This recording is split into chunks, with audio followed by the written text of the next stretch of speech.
Siempre me ha gustado desayunar con calma. A mis 68 años tengo el privilegio de no tener que correr a ninguna parte. Esta mañana, como todas, preparo mi café negro y unas tostadas con aguacate. Desde que Margarita murió hace 5 años, establecí rutinas que me ayudan a mantener cierta normalidad. Mi casa en Coyoacán, donde vivimos juntos por más de 30 años, se ha convertido en mi refugio. Cada rincón guarda recuerdos de nuestra vida juntos, de nuestro hijo Eduardo, de los planes que hicimos. Antes de continuar con la historia, por favor haz clic en el botón de me gusta y comenta desde dónde estás viendo. Tu ayuda es muy importante. El timbre suena. Es temprano para visitas, apenas las 8 de la mañana. Abro la puerta y me encuentro con Raúl, mi vecino de la casa de al lado. Don Fernando, buenos días. Disculpe que lo moleste tan temprano, pero ayer vi algo extraño y quería comentárselo. Lo invito a pasar. Raúl es un hombre serio, jubilado como yo. No es de los que exageran o inventan chismes. Vi a unas personas tomando fotos de su casa ayer por la tarde. Cuando les pregunté qué hacían, me dijeron que estaban interesados en comprarla. Les dije que me parecía raro, porque usted nunca mencionó que pensara venderla. Siento que algo frío me recorre la espalda. ¿Personas? ¿Qué tipo de personas? Una pareja joven, bien vestida. Venían con un hombre que parecía agente inmobiliario. Tenía un portafolio y todo. Les tomé una foto discretamente con el celular. Raúl me muestra la imagen. Efectivamente, hay una pareja mirando hacia mi casa mientras un hombre con traje señala hacia el techo. Gracias por avisarme, Raúl. Voy a averiguar qué está pasando. Apenas se va mi vecino. Llamo a mi hijo Eduardo. A sus 42 años, es lo único que me queda de familia. Trabaja en una empresa de tecnología y se casó hace 3 años con Daniela, una mujer que nunca me ha dado buena espina. Desde que ella apareció, Eduardo visita menos, llama menos, parece distante. Siempre tiene excusas. El teléfono suena varias veces antes de que responda.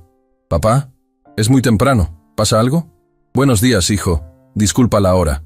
¿Sabes algo sobre gente interesada en comprar mi casa?» Hay un silencio largo. Demasiado largo. «¿Eduardo? ¿Estás ahí?» «Sí, papá. Mira, quería hablarte de eso personalmente. Pensaba pasar a verte hoy. Pues ven ahora. Necesito entender qué está sucediendo». Eduardo llega 1 hora después. Viene solo, lo cual me sorprende. Normalmente Daniela no lo suelta ni un momento. Noto que está nervioso. Se frota las manos constantemente.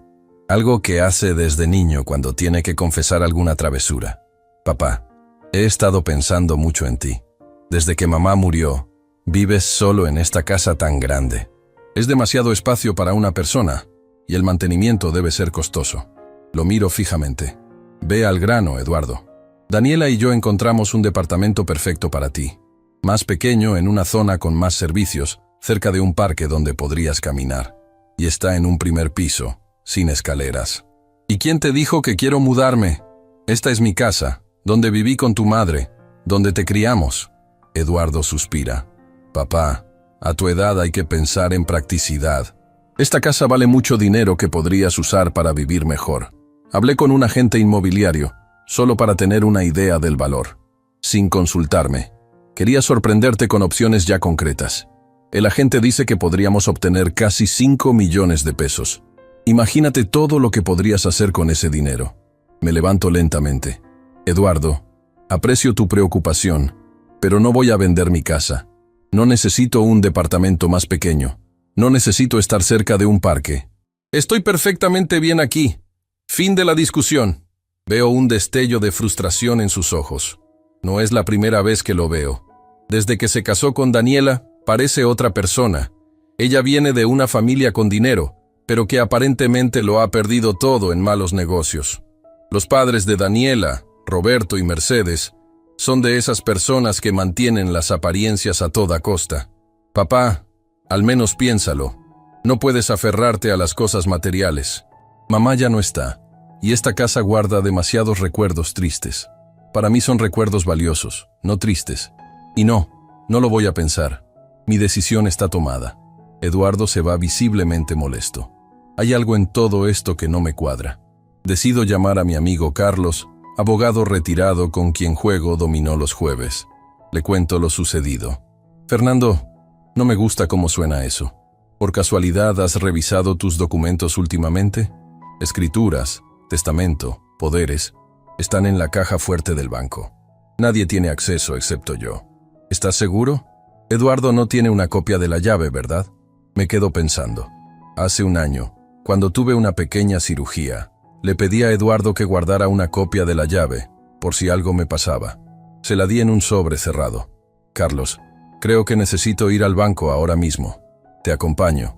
En el banco, el gerente me recibe con su amabilidad habitual. Cuando abro la caja fuerte, todo parece estar en orden. Los documentos importantes están ahí. El testamento, los títulos de propiedad de la casa, mi pasaporte. Pero algo me inquieta. Carlos, con su ojo experto, revisa las escrituras. Fernando, ¿cuándo fue la última vez que viste estos documentos? Hace como 6 meses. ¿Por qué? Porque estas no son las escrituras originales. Son copias muy bien hechas, pero copias al fin y al cabo. Siento que el suelo se mueve bajo mis pies. Carlos continúa revisando y encuentra más irregularidades. Aquí hay un poder notarial a nombre de Eduardo. ¿Recuerdas haberlo firmado? Jamás.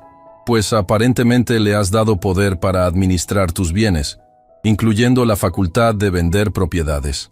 Salimos del banco en silencio.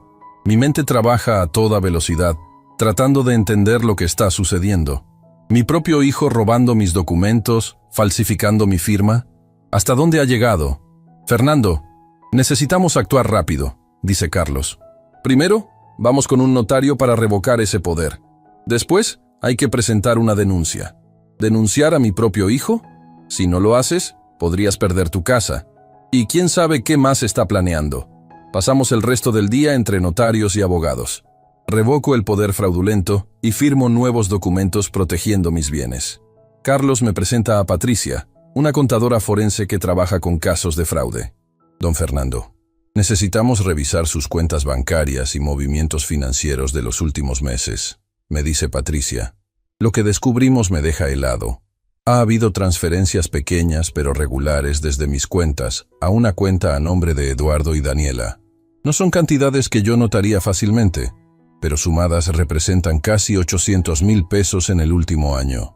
Clásico caso de sangrado financiero, explica Patricia. Empiezan con cantidades pequeñas para probar si las notas. Como no dijiste nada, fueron aumentando gradualmente. Esa noche no puedo dormir. Me siento traicionado, utilizado. El hijo al que crié con tanto amor, al que le di todo lo que pude, ahora conspira a mis espaldas para robarme. Me pregunto cuánto de esto es influencia de Daniela y sus padres. A la mañana siguiente, Carlos llega temprano a mi casa. Tiene noticias. He estado investigando. Tu hijo y Daniela han estado gastando mucho dinero últimamente. Compraron un auto nuevo. Están remodelando su departamento. Y al parecer tienen planes de viaje. ¿Viaje? ¿A dónde? Francia, París. Encontré reservaciones a su nombre para dentro de 2 semanas. 4 pasajes. Eduardo, Daniela y los padres de ella. Me siento en el sillón, abrumado por la información. ¿Qué hice mal, Carlos? ¿En qué momento mi hijo se convirtió en esto? No es tu culpa, Fernando. Hay personas que saben manipular, que encuentran debilidades y las explotan. Por lo que me has contado de Daniela y su familia, son expertos en eso. ¿Qué hacemos ahora?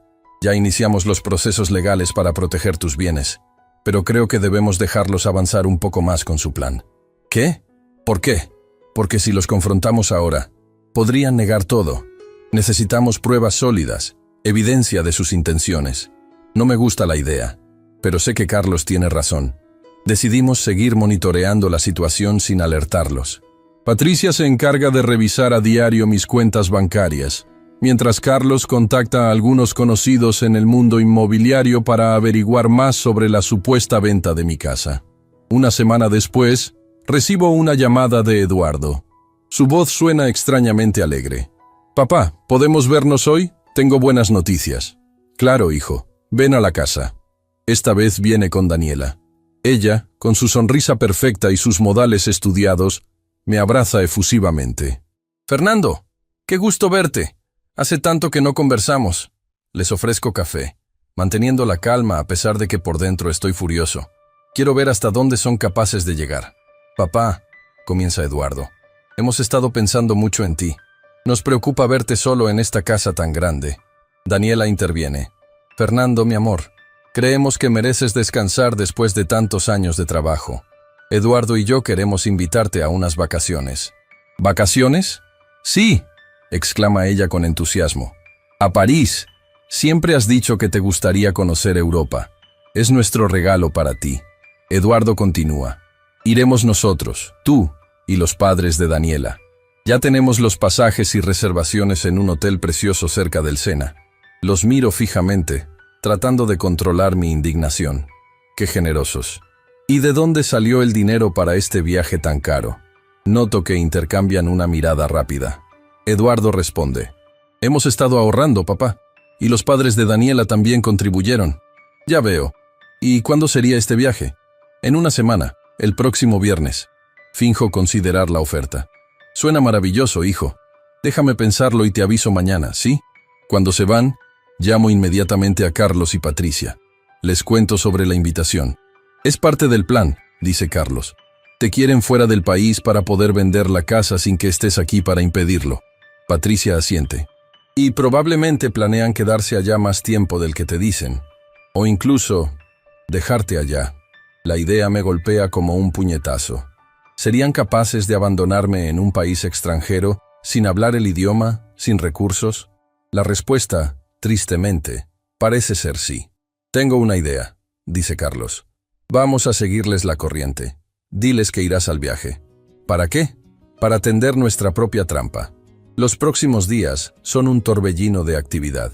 Mientras finjo emoción por el viaje con Eduardo y Daniela, Carlos, Patricia y yo trabajamos incansablemente en recopilar evidencia. Descubrimos que efectivamente hay un contrato de compraventa de mi casa, con mi firma falsificada, por 4.8 millones de pesos. El comprador es una empresa fantasma que, tras seguir el rastro del dinero, resulta estar vinculada a Roberto, el padre de Daniela. También encontramos más transferencias desde mis cuentas, ahora más grandes y frecuentes. Han sacado otros 500,000 pesos en los últimos días. Con toda la evidencia en mano, Carlos me ayuda a presentar una denuncia formal por fraude, falsificación de documentos y abuso patrimonial contra un adulto mayor. No incluimos a Eduardo en la denuncia inicial, solo a Daniela y sus padres. Quiero darle a mi hijo una última oportunidad para recapacitar. La noche antes del supuesto viaje, recibo una llamada de Eduardo. Papá, mañana paso por ti a las 9 para ir al aeropuerto. ¿Ya tienes todo listo? Sí, hijo, todo listo. Mi voz suena tranquila, pero mi corazón está destrozado. Perfecto.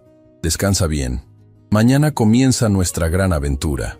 Cuelgo el teléfono y miro a Carlos y Patricia, que han estado conmigo estos días, apoyándome incondicionalmente.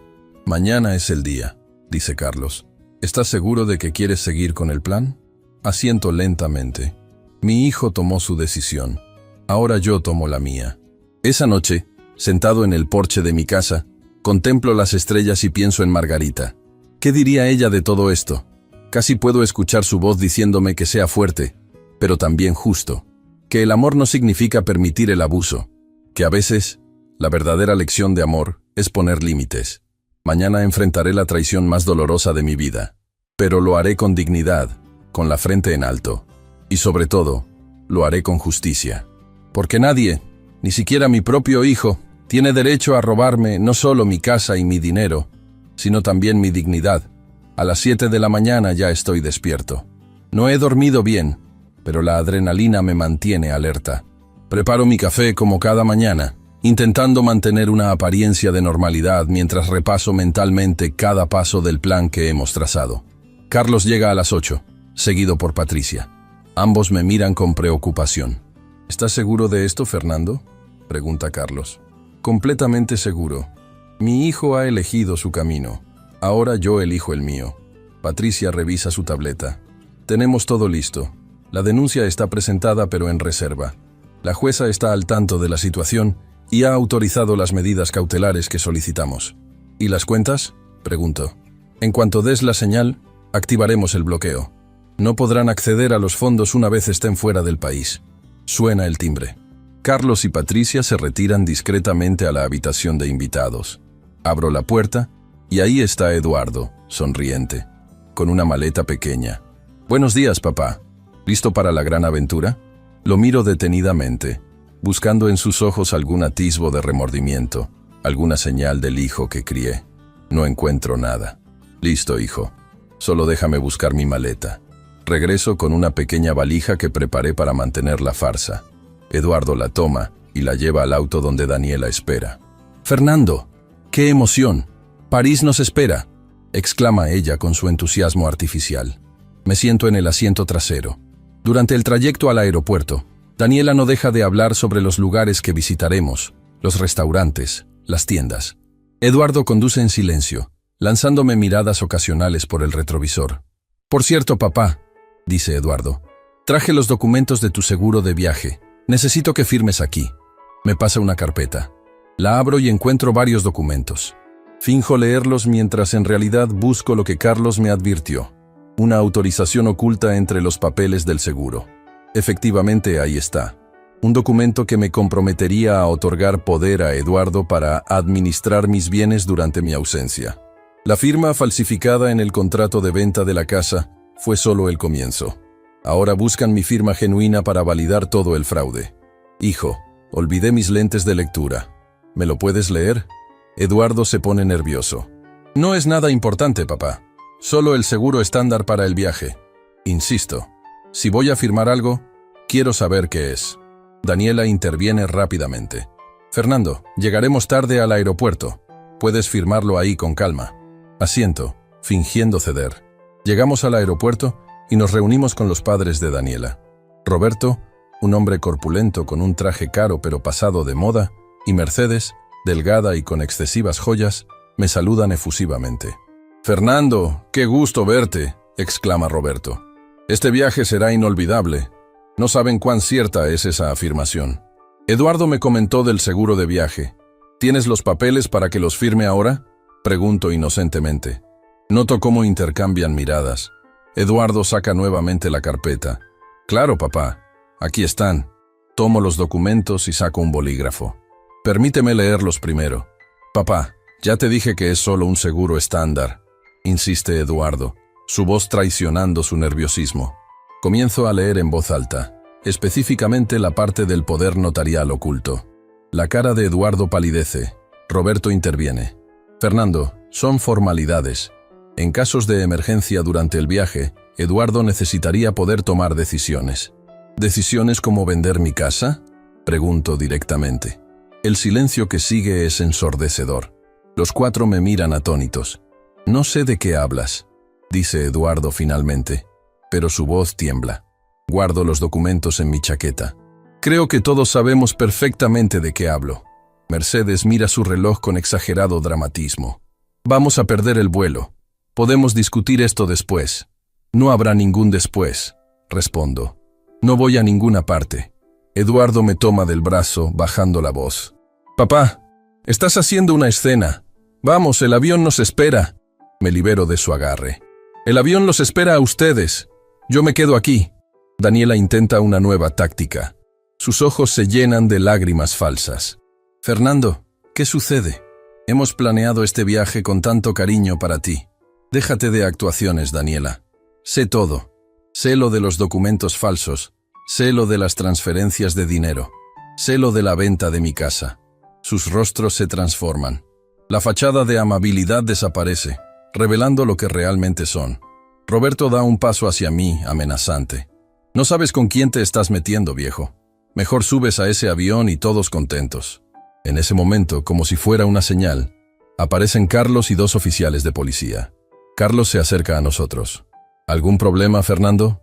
Roberto retrocede instantáneamente. Eduardo mira a los policías y luego a mí, comenzando a entender la situación. «Papá, ¿qué has hecho?» «Lo que debía hacer, hijo. Protegerme». Carlos le entrega a uno de los oficiales un sobre. «Aquí está la denuncia por fraude, falsificación de documentos y abuso patrimonial contra adulto mayor. Y las pruebas que la sustentan». El oficial revisa los documentos y asiente. «Señor Roberto Guzmán, señora Mercedes Guzmán, quedan detenidos. Tienen derecho a guardar silencio».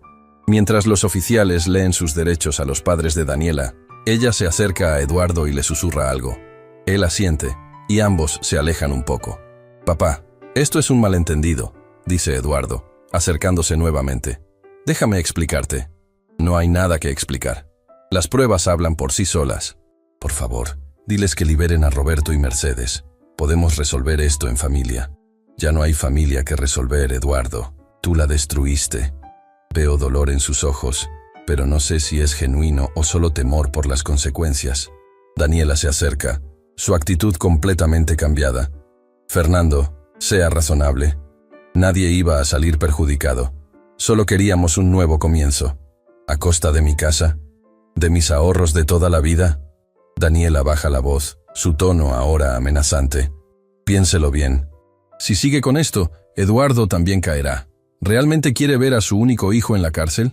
La miro directamente. «Esta mujer ha manipulado a mi hijo, lo ha convertido en alguien que no reconozco. Pero tiene razón en algo. No quiero ver a Eduardo en la cárcel. Carlos», llamo a mi amigo. «Explícales la situación». Carlos se acerca con su maletín. Su presencia imponente hace que Daniela retroceda un poco. La denuncia actual solo incluye a los señores Guzmán. «Eduardo y usted, señora, no están mencionados. Aún». «¿Qué quiere decir con aún?», pregunta Eduardo.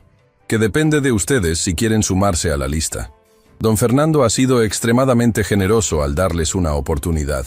Les explico la situación. Pueden abordar ese avión a París como planearon, pero con condiciones. Primero, Eduardo debe firmar un documento reconociendo el fraude y renunciando a cualquier reclamo sobre mi casa o mis bienes. Segundo, deben devolver hasta el último centavo que me han robado. Tercero, al llegar a París, encontrarán que sus tarjetas de crédito no funcionan». «¿Qué? ¿Cómo es posible?», exclama Daniela. Patricia, que se había mantenido al margen, se acerca.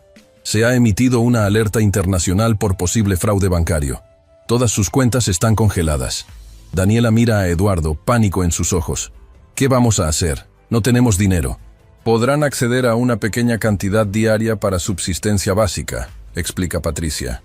«Lo suficiente para comida y un hospedaje modesto mientras se resuelve la investigación». Eduardo me mira, finalmente comprendiendo la magnitud de la situación. «Papá, por favor, no nos hagas esto». «Yo no hice nada, Eduardo. Ustedes lo hicieron todos solos». Carlos saca un documento. «Si firman esto ahora, podrán irse. De lo contrario, tendremos que ampliar la denuncia para incluirlos». Veo la lucha interna en los ojos de Eduardo. Mira a Daniela, quien asiente levemente. Toma el bolígrafo y firma. Ella hace lo mismo. «¿Ahora qué?», pregunta Eduardo. «Ahora suben a ese avión», respondo, «y esperan instrucciones de la embajada mexicana en París». «¿Y los padres de Daniela?». «Ellos no irán a ninguna parte. Tienen cargos más graves que enfrentar. Roberto y Mercedes son escoltados por los oficiales». Mercedes grita insultos mientras Roberto amenaza con abogados y conexiones.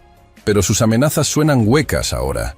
Daniela se acerca a sus padres, lágrimas corriendo por sus mejillas.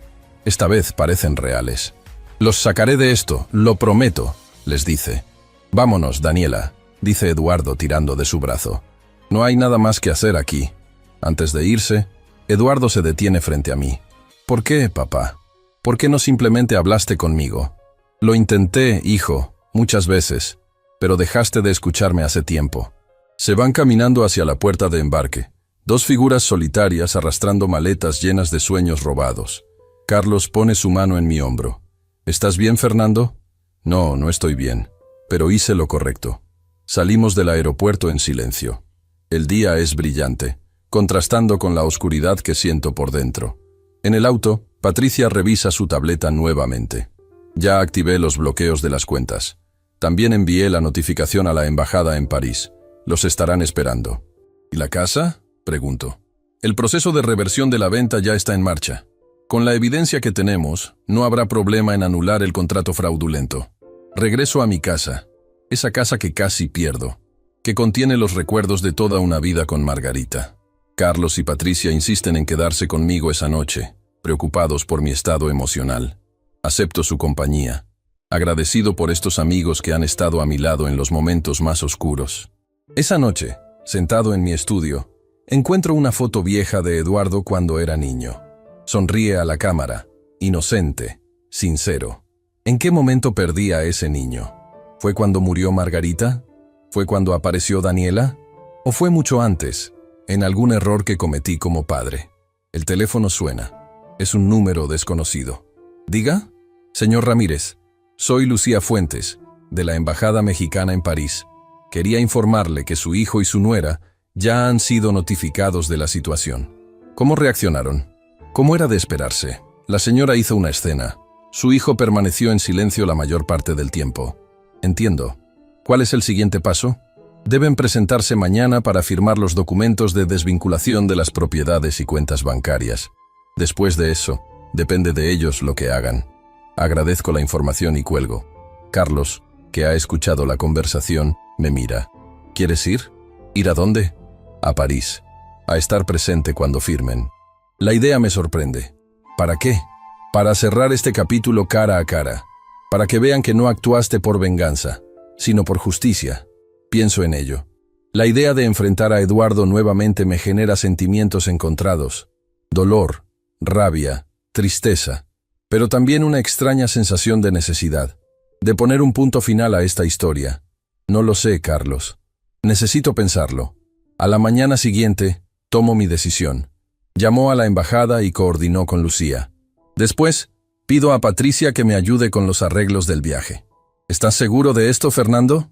Me pregunta mientras reserva el vuelo. Sí. Necesito verlo a los ojos una última vez. En las 48 horas siguientes, viajo a París con Carlos. Es mi primera vez en Europa, pero no siento la emoción que debería. No vengo como turista, sino como testigo de mi propia tragedia familiar. Nos hospedamos en un hotel sencillo cerca de la embajada. La mañana de la cita, me visto con cuidado. Quiero proyectar dignidad, no debilidad. Carlos y yo desayunamos en silencio antes de dirigirnos a la embajada. Lucía nos recibe en la entrada. Es una mujer joven, de aspecto profesional.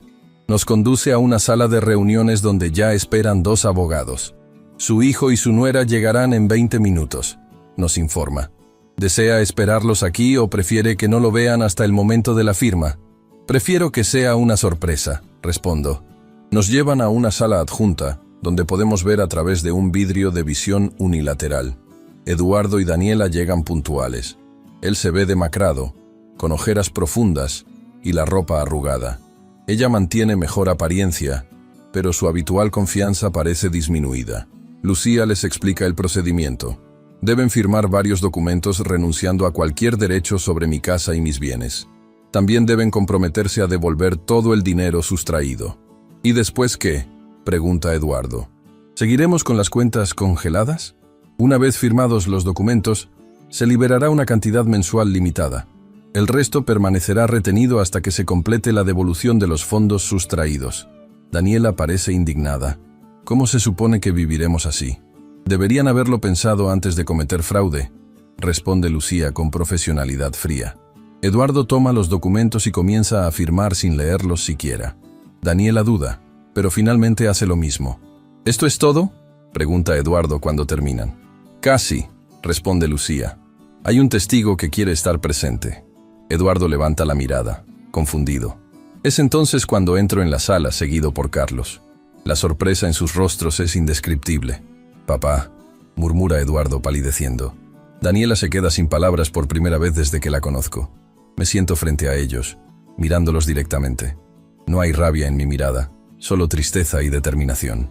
Quería estar presente, digo simplemente, para que vieran que esto no es un juego, no es una amenaza vacía, es la consecuencia de sus acciones. Eduardo intenta hablar, pero las palabras parecen atorarse en su garganta. Daniela mantiene la mirada baja, inusualmente silenciosa.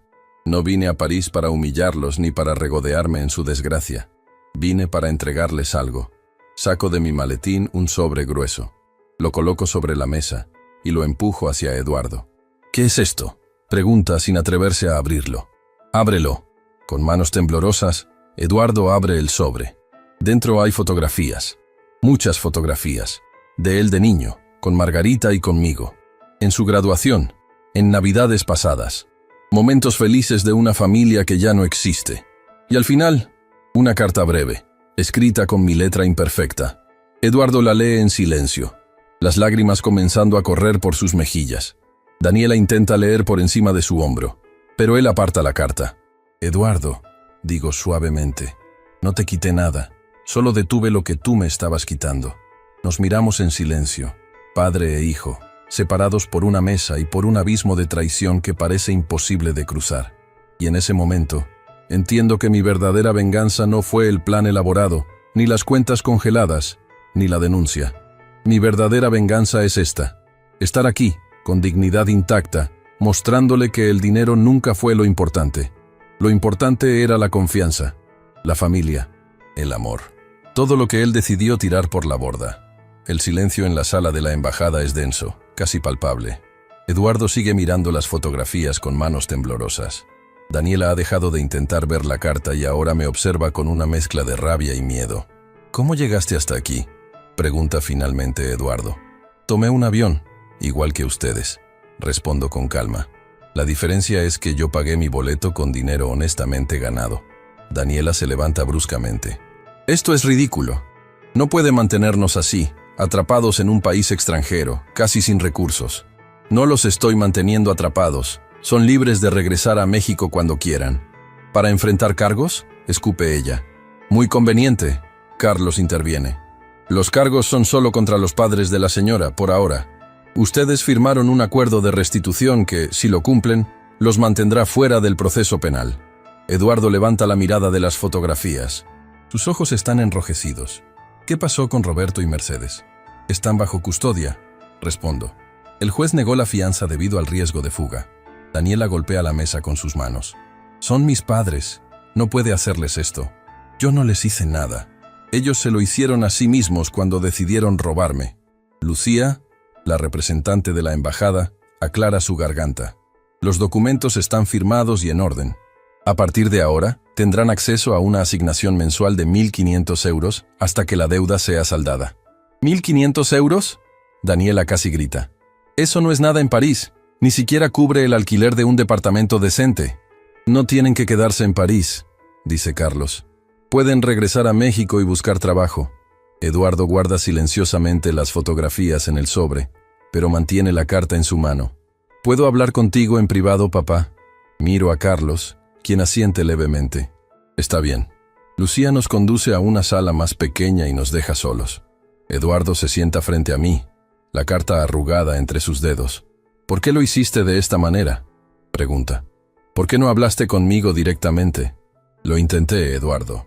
El día que viniste a hablarme de vender la casa, te dije claramente que no estaba interesado. Pero ya habías falsificado documentos, ya estabas sacando dinero de mis cuentas. ¿Qué había para hablar? Baja la mirada. Las cosas no son como piensas. ¿No? Ilumíname entonces. Daniela. Comienza, y se detiene.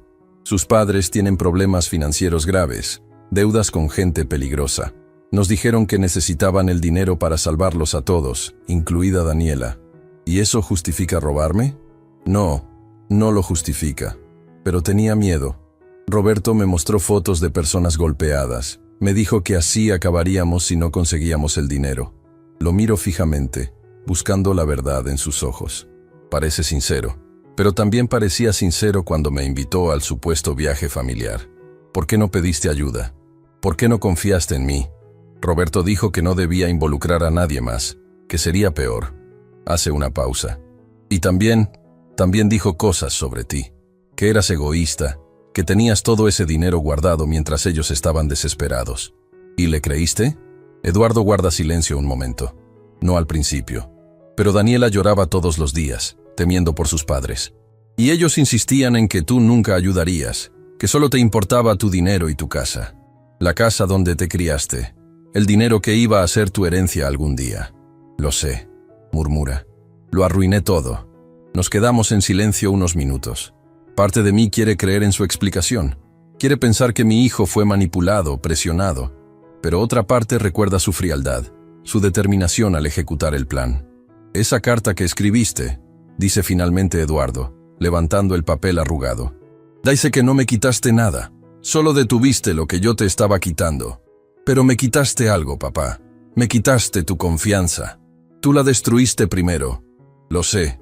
Y no sé cómo recuperarla. Suspiro profundamente. Yo tampoco lo sé, hijo. Regresamos a la sala principal donde Daniela habla agitadamente con Lucía. Una injusticia completa. Exijo hablar con el cónsul. Lucía mantiene su compostura profesional. El cónsul está al tanto de la situación y apoya las medidas tomadas. Son consecuencia de acciones ilegales debidamente documentadas. Daniela me ve entrar y cambia su estrategia. Fernando, por favor, piense en su hijo, en su único hijo. ¿Realmente quiere dejarnos así, abandonados en un país extranjero? No están abandonados. Tienen suficiente para subsistir mientras consiguen trabajo. ¿Trabajo? No hablamos francés. ¿Cómo vamos a trabajar aquí? Hay muchas opciones para hispanohablantes, interviene Lucía. La embajada puede orientarlos. Eduardo toma la mano de Daniela. Basta, Dani. Aceptemos las consecuencias. La mirada que ella le lanza está cargada de resentimiento. ¿Vas a rendirte así? ¿Después de todo lo que hicimos para llegar aquí? Precisamente por lo que hicimos estamos en esta situación, responde Eduardo con firmeza que me sorprende. Me dispongo a despedirme. He dicho lo que tenía que decir. He entregado lo que tenía que entregar. Nos veremos en México cuando decidan volver, les digo. ¿Y mientras tanto? Pregunta Daniela. ¿Qué pasará con mis padres? Enfrentarán un juicio. La evidencia es contundente, pero tienen derecho a un abogado y a defenderse. Necesito dinero para contratarles un buen abogado, insiste ella. Lo siento, pero no lo tendrás. No de mi parte ni de las cuentas congeladas. Salimos de la embajada. Afuera, una llovizna ligera cae sobre París. Carlos y yo caminamos en silencio hasta llegar a una pequeña cafetería cercana. ¿Cómo te sientes?, pregunta mientras nos sentamos. Vacío, respondo honestamente. Esperaba sentir algo diferente. Satisfacción, quizás, o alivio, pero solo siento un gran vacío. Es normal. Has perdido a tu hijo, independientemente de cómo haya sucedido. ¿Crees que fue manipulado? Me dijo que los padres de Daniela lo amenazaron. Carlos considera la pregunta. Es posible. Roberto Guzmán tiene antecedentes, aunque no pudimos usarlos en el caso porque están sellados. Pero también es posible que Eduardo esté buscando excusas. Asiento lentamente. ¿Sabes qué es lo más triste? Que una parte de mí quiere creerle. Quiere pensar que mi hijo no sería capaz de traicionarme por voluntad propia. El tiempo lo dirá, Fernando. Sus acciones de ahora en adelante mostrarán quién es realmente. Regresamos a México al día siguiente. El vuelo es largo y silencioso. Pienso en Eduardo, en Daniela, en lo que enfrentan ahora. Parte de mí se pregunta si fui demasiado duro. Otra parte sabe que hice lo correcto. Al llegar a casa, todo parece extrañamente normal. Las mismas paredes, los mismos muebles, las mismas fotografías en las repisas, pero algo ha cambiado fundamentalmente. El hogar que construí con Margarita, que llenamos de amor y recuerdos, ahora está manchado por la traición. Los días siguientes son una mezcla de trámites legales, reuniones con abogados y momentos de profunda introspección. Patricia me informa regularmente sobre el estado de las cuentas y los avances en la reversión de la venta fraudulenta de la casa. El juez ha emitido un fallo preliminar a su favor, me dice una tarde, mientras revisamos documentos en mi estudio. La venta queda anulada provisionalmente hasta la resolución final del caso. ¿Y Roberto y Mercedes? Siguen detenidos. La fiscalía ha encontrado más casos de fraude en su historial. Al parecer, no es la primera vez que hacen algo así. ¿Has sabido algo de Eduardo y Daniela? Patricia duda un momento. Eduardo llamó esta mañana a la oficina. Preguntó por ti. ¿Qué quería? Hablar contigo. Dice que tiene información importante sobre los negocios turbios de sus suegros. Considero esto. ¿Está Eduardo tratando de redimirse o es solo otra manipulación? ¿Le diste mi número? No, sin tu autorización. Agradezco su discreción. Dile que puede enviarme la información por escrito, a través de la embajada. 2 semanas después, recibo un sobre grueso enviado desde París. Contiene documentos, fotografías y notas escritas a mano por Eduardo. Muestran una red de negocios fraudulentos operados por Roberto Guzmán durante años. Estafas inmobiliarias, préstamos usurarios, incluso conexiones con lavado de dinero. Carlos revisa los documentos conmigo. Esto es dinamita pura, Fernando. Con esto, los Guzmán no saldrán de la cárcel en muchos años. ¿Por qué crees que Eduardo me envió esto? Puede que esté intentando distanciarse de ellos. O puede que realmente quiera hacer lo correcto, aunque sea tarde. Entrego la información a las autoridades. El caso contra Roberto y Mercedes se fortalece considerablemente. Eduardo es llamado a declarar por videoconferencia desde la embajada en París. Según me cuenta Carlos, quien asiste a la audiencia, Eduardo testifica detalladamente sobre cómo sus suegros planearon y ejecutaron múltiples fraudes, incluyendo el intento de robo de mi casa. Dijo claramente que lo presionaron y amenazaron, me informa Carlos después, pero también admitió su propia culpa y responsabilidad. ¿Y Daniela? No testificó. Aparentemente se ha distanciado de Eduardo desde que entregó la información contra sus padres. Un mes después de nuestra confrontación en París, recibo una llamada de un número desconocido. «Papá», la voz de Eduardo suena diferente, más cansada, más humilde. «Eduardo, ¿cómo estás?» «Sobreviviendo. Daniela me dejó. Dijo que jamás me perdonaría por traicionar a sus padres. Lo siento». «No lo sientas. Tenía que elegir entre seguir en la mentira o hacer lo correcto. Por primera vez en mucho tiempo, creo que elegí bien». Hablamos durante casi una hora. Me cuenta cómo ha conseguido un trabajo pequeño enseñando español a ejecutivos franceses, cómo vive en un cuarto diminuto en un barrio alejado del centro, cómo cada día es una lucha para reconstruirse desde cero. «¿Cuándo piensas volver a México?», le pregunto. «No lo sé. Tengo miedo, papá. Miedo de enfrentar las consecuencias, miedo de encontrarme con Daniela o sus amigos, miedo de mirarte a los ojos después de lo que hice. El miedo nunca ha resuelto nada». «Lo sé», suspira. «¿Me recibirías si volviera?». La pregunta me toma por sorpresa. ¿Lo recibiría? ¿Podría perdonarlo realmente? «No en mi casa», respondo finalmente. «Pero podríamos vernos, hablar. El resto dependerá de tus acciones, no de tus palabras». La audiencia final contra Roberto y Mercedes se celebra 3 meses después de la confrontación en París. Son sentenciados a 8 años de prisión por fraude, falsificación de documentos y abuso patrimonial contra un adulto mayor. Además, deben pagar una indemnización sustancial.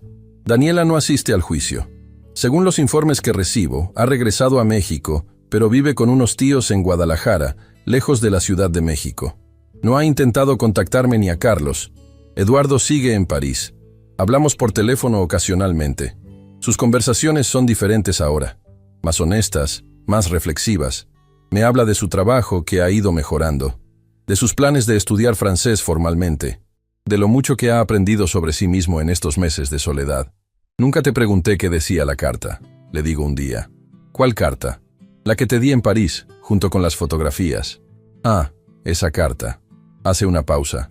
«La leo casi todos los días». Dice: «No te quité nada. Solo paré lo que tú me robabas. El dinero se recupera. La confianza no. Pero el amor de un padre, aunque herido, permanece. Depende de ti ahora decidir qué hacer con esa última herencia que no pudiste vender». Escucharlo repetir mis palabras me conmueve. No recuerdo exactamente qué escribí en ese momento de dolor y resolución, pero Eduardo parece haberse aferrado a esas palabras como un salvavidas. «¿Todavía tienes las fotografías?», pregunto. «Sí, están en un pequeño corcho en la pared de mi habitación. Son lo único que tengo de mi vida anterior». 6 meses después de la confrontación en París, recibo una notificación judicial. La casa está oficialmente asegurada a mi nombre, con una restricción que impide su venta o transferencia sin supervisión judicial.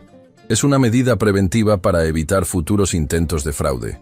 La acepto sin protestar, aunque me resulta irónico necesitar protección legal para mi propia propiedad.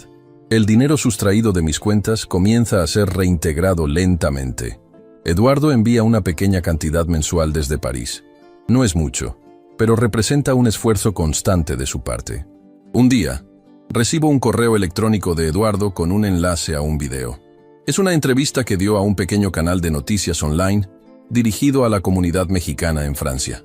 En ella, cuenta su historia sin adornos ni justificaciones. Habla de cómo se dejó manipular, de cómo la ambición y el miedo nublaron su juicio, y habla de las consecuencias, de la lección aprendida a un precio terrible. El video se vuelve viral en México. Pronto, recibo llamadas de periodistas queriendo mi versión de la historia. Los rechazo a todos. Mi dolor no es un espectáculo para entretener a otros. Carlos me visita una tarde, visiblemente preocupado por la atención mediática. «Esto podría complicar las cosas», me dice. La gente está tomando bandos, opinando sin saber. Déjalos hablar, respondo. Lo que pasó entre Eduardo y yo es asunto nuestro, no del público. ¿Has visto los comentarios? Muchos te apoyan, te ven como un símbolo de dignidad frente al abuso. Otros, los menos, defienden a Eduardo diciendo que fue manipulado. Ambos tienen parte de razón. Defendí mi dignidad, sí. Y Eduardo fue manipulado, pero también eligió el camino fácil. Esa noche, mientras reviso viejos álbumes de fotos, el teléfono suena nuevamente. Es Eduardo. Papá, lo siento por el video. No pensé que se haría tan público. ¿Y por qué lo hiciste? Porque necesitaba enfrentar la verdad, decirla en voz alta, y porque quizás ayude a otros a no cometer mis errores.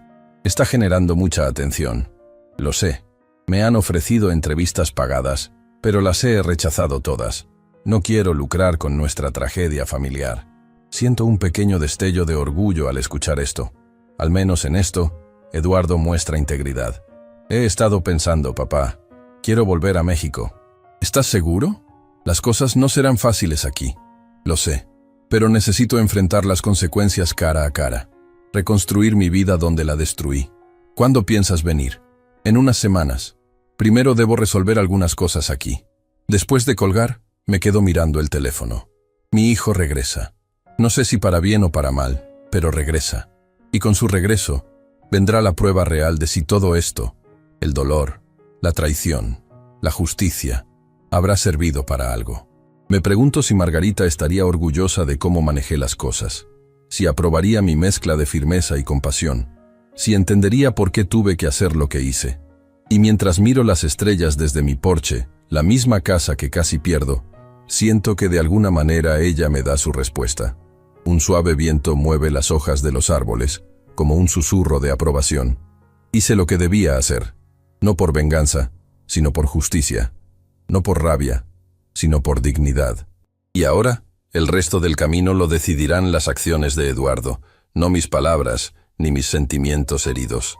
Porque al final, como dice la carta que le entregué, hay una herencia que no pudo vender, la oportunidad de redimirse, de ser mejor, de reconstruir, no una fortuna, sino un carácter. Solo el tiempo dirá si sabrá aprovecharla. Las 3 semanas siguientes pasan con una mezcla de anticipación y ansiedad. La noticia del regreso de Eduardo me genera sentimientos contradictorios. Por un lado, hay una parte de mí que anhela ver a mi hijo, la única familia que me queda. Por otro, el recuerdo de su traición sigue fresco, una herida que aún no cicatriza completamente. Carlos y Patricia han sido mis pilares durante todo este proceso. Una tarde, mientras jugamos dominó en mi porche, les comento sobre el inminente regreso de Eduardo. ¿Estás preparado para verlo?, pregunta Carlos, colocando una ficha sobre la mesa. No lo sé, respondo honestamente. Una cosa es hablar por teléfono, y otra muy distinta tenerlo frente a mí. Patricia me mira con comprensión. Es normal sentir aprehensión. Han pasado muchas cosas entre ustedes. Lo que me preocupa es que todo sea una actuación, confieso. Que este arrepentimiento sea solo otra manipulación. El tiempo lo dirá, dice Carlos. Las palabras pueden engañar, pero las acciones eventualmente revelan la verdad. 2 días antes de la llegada de Eduardo, recibo una llamada inesperada. Es Lucía, de la Embajada Mexicana en París. Don Fernando, disculpe la intromisión. Quería informarle algo sobre su hijo antes de que regrese a México. ¿Ocurrió algo malo?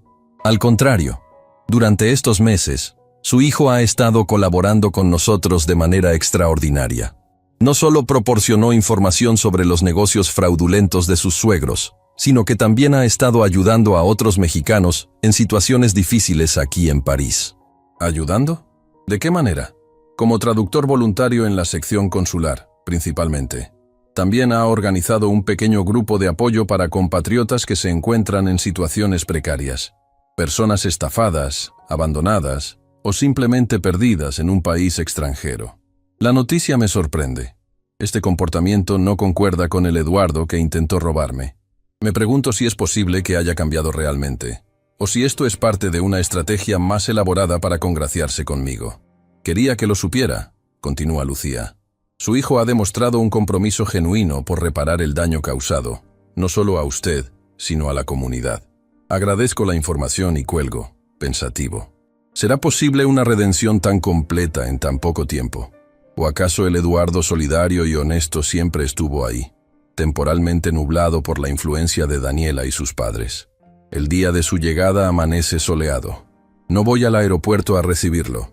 Acordamos vernos en un café neutral, un terreno intermedio que no carga con el peso emocional de mi casa ni con la formalidad de una oficina. Llego temprano y elijo una mesa al fondo, desde donde puedo ver la entrada. Pido un café negro y espero, con los nervios a flor de piel. A las 11 en punto, lo veo entrar. Ha perdido peso. Su rostro, antes redondo y juvenil a pesar de sus 40 y tantos años, ahora muestra líneas más definidas. Lleva una camisa sencilla y jeans, nada que ver con los trajes caros que solía usar desde que se casó con Daniela. Me busca con la mirada, y cuando me encuentra, veo una momentánea vacilación en sus pasos. Se acerca lentamente y se detiene frente a mi mesa. «Hola, papá». «Eduardo», respondo con un gesto. «Siéntate, por favor». Se sienta frente a mí. Por un momento, ninguno de los dos sabe qué decir. El camarero se acerca y Eduardo pide un café con leche. «¿Cómo estuvo el vuelo?», pregunto, recurriendo a la conversación más inofensiva posible. «Largo. Dormí casi todo el camino». Hace una pausa. «No he dormido bien últimamente. Lucía me llamó». Eduardo levanta la mirada sorprendido. «¿Lucía? ¿De la embajada? Me contó sobre tu trabajo voluntario allá». Veo un leve rubor en sus mejillas. No era nada extraordinario. Solo intentaba ser útil mientras definía qué hacer con mi vida. ¿Y lo has definido? Eduardo toma un sorbo de su café recién llegado antes de responder. Tengo algunas ideas. Quiero seguir enseñando español. Me di cuenta que disfruto eso. Y quizás estudiar derecho. ¿Derecho? Nunca mostraste interés en eso. Las cosas cambian. Quiero ayudar a personas que, como tú, son vulnerables ante el fraude y el abuso. Lo miro detenidamente, buscando señales de engaño. No las encuentro. Sus ojos, antes esquivos, ahora sostienen mi mirada con una calma que no le había visto antes. Eduardo, seré directo. ¿Por qué regresaste realmente? En París estabas reconstruyendo tu vida, lejos de todo esto. Suspira profundamente. Regresé porque huir nunca fue la solución. Porque necesitaba enfrentarte. Enfrentar lo que hice y asumir las consecuencias completas de mis acciones. Hace una pausa. Y porque, a pesar de todo, eres mi padre, la única familia que me queda. ¿Has visto a Daniela desde que volviste? Niega con la cabeza. No, y no tengo intención de buscarla. Esa relación estaba construida sobre bases falsas desde el principio. Me dejó en cuanto dejé de ser útil para sus planes. Hablamos durante casi 2 horas. Eduardo me cuenta más detalles sobre su vida en París, cómo sobrevivió con lo poco que tenía, cómo el trabajo voluntario comenzó como una forma de distraerse y terminó convirtiéndose en algo significativo para él. Me cuenta sobre la ruptura con Daniela, el dolor inicial y luego el alivio de liberarse de una relación tóxica, sobre cómo gradualmente comenzó a ver con claridad cómo había sido manipulado sin que eso excusara sus propias decisiones. La responsabilidad siempre fue mía, dice con firmeza. Pude haber dicho que no en cualquier momento. Pude haberte pedido ayuda. Pero elegí el camino fácil, el camino deshonesto. ¿Por qué no lo hiciste? ¿Por qué no me pediste ayuda? Se queda pensativo un momento. Creo que fue orgullo, en parte. No quería admitir que me había equivocado al casarme con Daniela, al involucrarme con su familia. Y también duda. También había resentimiento. ¿Resentimiento? ¿Hacia mí? Asiente lentamente. Después de que mamá murió, te encerraste en tu dolor. Yo también la extrañaba, papá. También sufría, pero sentía que tenía que ser fuerte, que no podía mostrarlo porque tú estabas devastado. Sus palabras me golpean. Es cierto que tras la muerte de Margarita me sumí en una profunda depresión. Nunca pensé en cómo eso afectaba a Eduardo. Lo siento, digo sinceramente. Nunca fue mi intención excluirte de mi duelo o ignorar el tuyo. Lo sé ahora, pero en ese momento sentí que me habías abandonado emocionalmente. Fue entonces cuando conocí a Daniela. Ella y sus padres me dieron la atención que sentía que me faltaba. Asiento, comprendiendo por primera vez la complejidad de lo sucedido. No justifica sus acciones, pero al menos las contextualiza de una manera que no había considerado antes. ¿Dónde te estás quedando?, pregunto. En un pequeño hotel cerca del centro. Es provisional hasta que encuentre un departamento asequible. Nos despedimos con un apretón de manos incómodo. No estoy listo para más, y Eduardo parece entenderlo. Quedamos en vernos la próxima semana. Durante los días siguientes consulto con Carlos sobre la situación legal de Eduardo. Legalmente está limpio, me explica. La denuncia nunca lo incluyó directamente, y su colaboración con las autoridades ha sido bien vista por la Fiscalía. ¿Y la devolución del dinero? Va por buen camino. Ha pagado regularmente, pequeñas cantidades pero constantes. Muestra buena voluntad. Una semana después de nuestro primer encuentro, Eduardo me llama. Suena agitado. Papá, me encontré con Daniela. Fue una coincidencia, estaba en el centro comercial y... ¿Qué pasó? Me amenazó. Dijo que sus padres tienen amigos, incluso desde la cárcel, que me arrepentiría de haberlos traicionado. ¿Crees que es una amenaza real o solo palabras de rabia? No lo sé. Parecía bastante seria. Hace una pausa. No te estoy pidiendo nada. Solo quería que lo supieras. ¿Dónde estás ahora? En el hotel. Voy a hablar con la policía mañana por precaución. Ven a la casa, digo impulsivamente. ¿Qué? Ven a casa. Estarás más seguro aquí. Hay un largo silencio al otro lado de la línea. Papá, no tienes que hacer esto. No es por obligación, es lo correcto. Esa noche, Eduardo llega con una pequeña maleta. Lo recibo en la puerta y le muestro la habitación de invitados. No es su antigua habitación, que permanece intacta desde que se fue a vivir solo años atrás. Es un espacio neutral, un nuevo comienzo. Los primeros días son incómodos.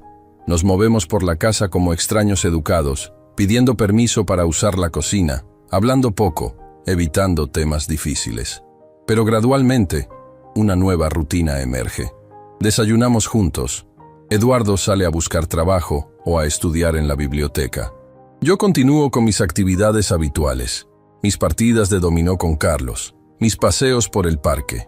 Una tarde, mientras preparo la cena, Eduardo entra a la cocina con expresión seria. Papá, necesito mostrarte algo. Me entrega una carpeta. Dentro hay documentos legales. ¿Qué es esto? Es una renuncia formal a cualquier derecho sobre esta casa o tus bienes. La preparó un abogado amigo de Carlos. Quiero que sepas que no tengo ninguna pretensión sobre tu patrimonio. Miro los documentos, sorprendido. ¿Por qué haces esto? Porque quiero que estés tranquilo. Que sepas que estoy aquí porque me aceptaste de vuelta, no porque tenga segundas intenciones. Este gesto me conmueve profundamente. No necesitaba estos papeles. Las acciones de Eduardo en estos meses hablan por sí solas, pero entiendo lo que significa para él. Un acto simbólico de reparación, de reconocimiento del daño causado. Te agradezco la intención, le digo, devolviendo la carpeta sin firmar los documentos. Pero no es necesario. Insisto, papá, por mi tranquilidad también. Asiento y firmo. Guardamos una copia cada uno. 2 semanas después, Eduardo consigue trabajo en una academia de idiomas. No es gran cosa, pero es un comienzo. También se inscribe en cursos nocturnos de derecho. Su determinación me impresiona. Una tarde, recibo una llamada del abogado de Roberto y Mercedes. Quieren negociar. Ofrecen información sobre otros esquemas fraudulentos a cambio de una reducción de su sentencia. Consulto con Carlos, quien me aconseja rechazar el trato. No es tu responsabilidad negociar con ellos. La Fiscalía decidirá si la información que ofrecen vale la pena. Cuando le comento a Eduardo sobre la llamada, veo la tensión en su rostro. No quiero saber nada de ellos, dice firmemente. Han hecho suficiente daño. ¿Y Daniela?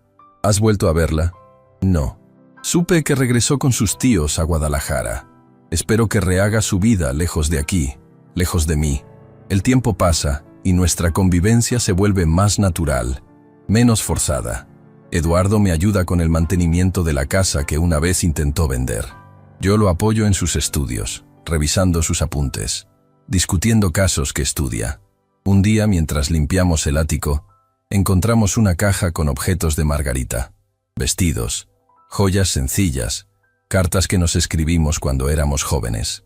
Por primera vez, Eduardo y yo hablamos abiertamente sobre ella, sobre cómo la extrañamos, sobre los recuerdos que cada objeto evoca.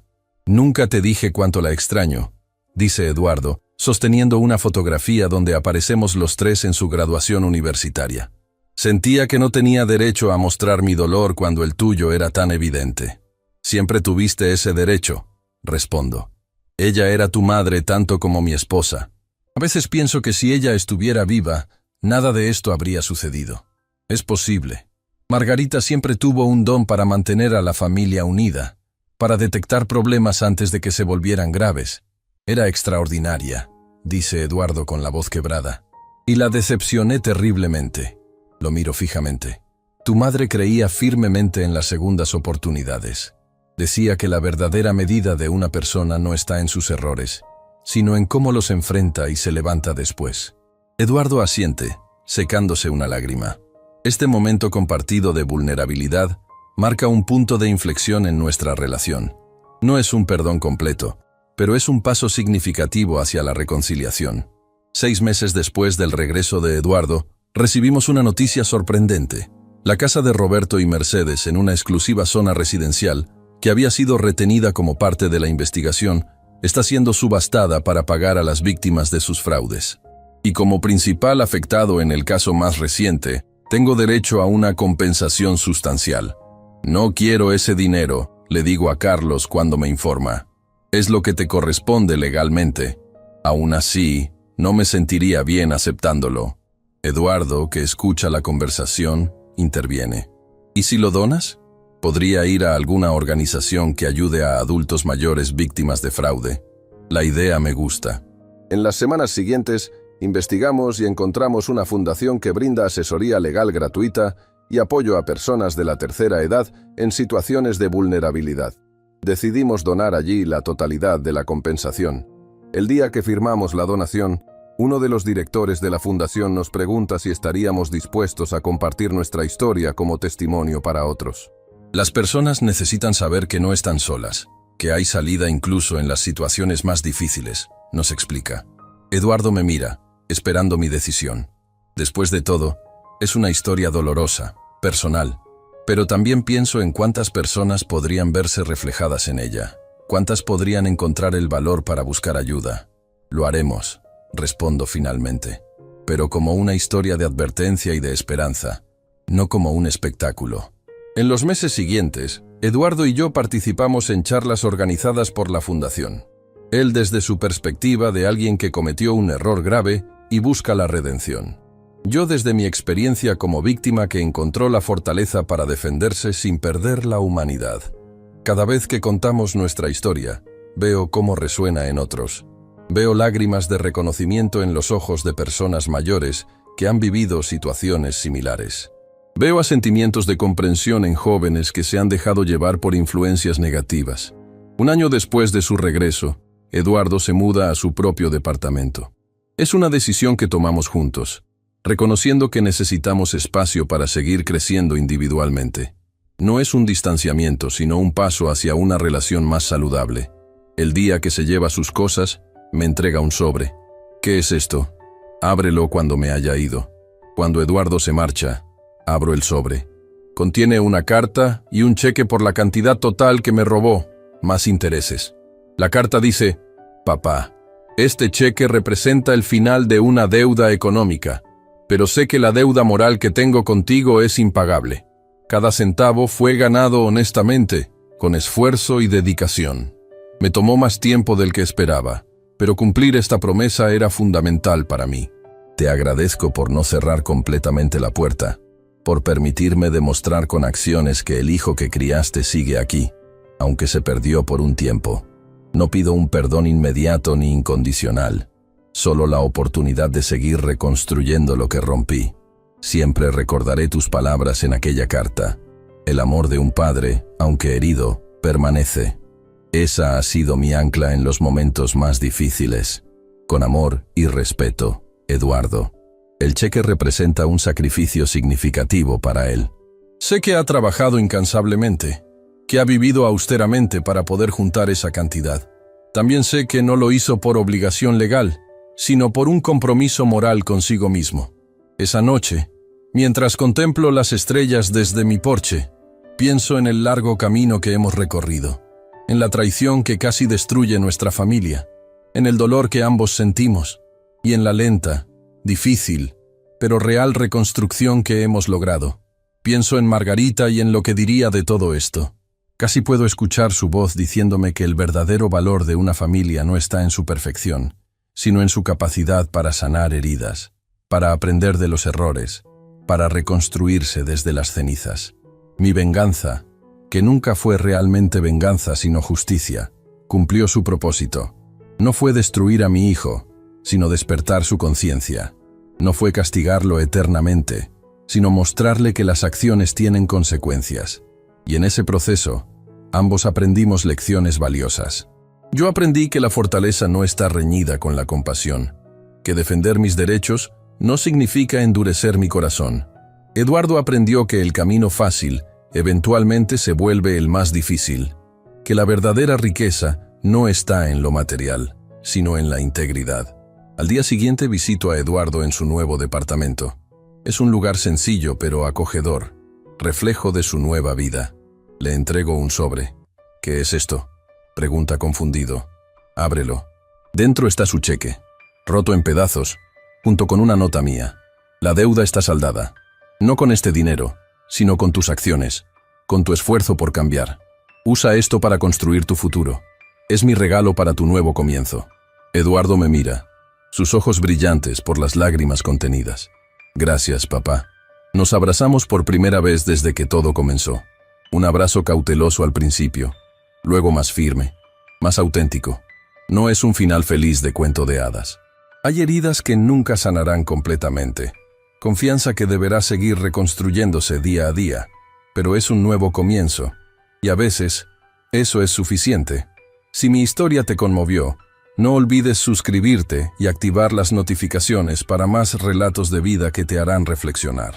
Tu apoyo es lo que me permite seguir compartiendo estas experiencias que muchos prefieren callar.